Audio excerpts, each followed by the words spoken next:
It's time for me, personally, a big thrill for me to introduce the architect of perfection. We would be without this man. And may I have your seat for temporary purposes, Mr. Don Shula, Coach Don Shula.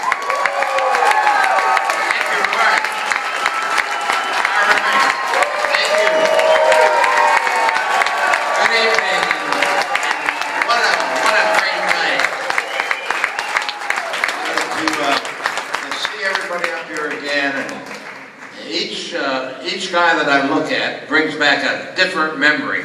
Some good, some not so good.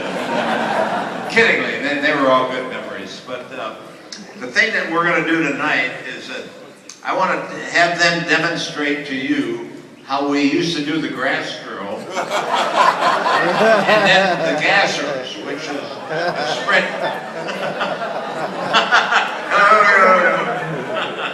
Sprint back and forth across the field.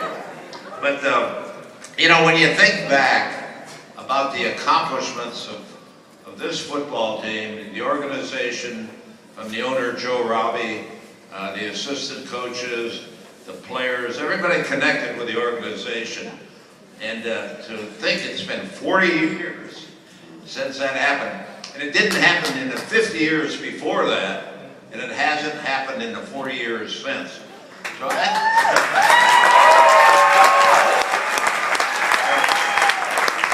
why we're pretty proud of that accomplishment. You know, we've been depicted as a bunch of angry old men. They can't wait for that last undefeated team to get beat. And that's not true at all. One year the last undefeated team got beat, and Dick Anderson and Nick Bonacani lived across the street from each other down in Coral Gables.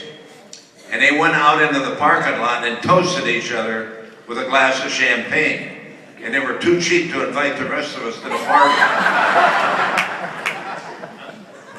But the thing about these players and that football team was the fact that they paid attention to detail.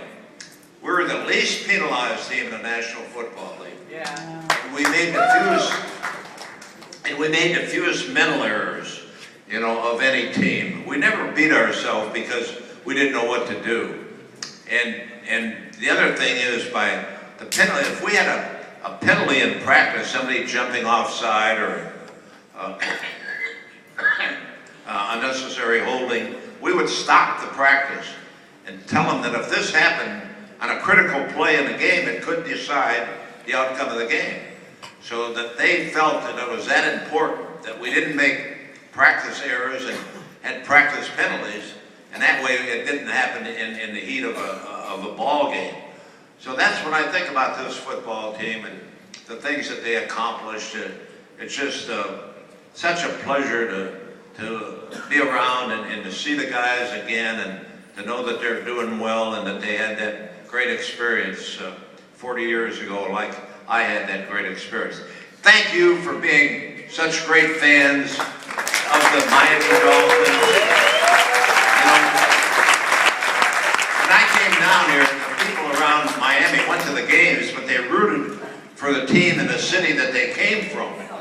And when we started to win, they forgot about where they came from, and they became Dolphin fans. And that's another thing that trademarks this group of players up here and the fans that are out there, and the pride that they took in the accomplishments of this football team.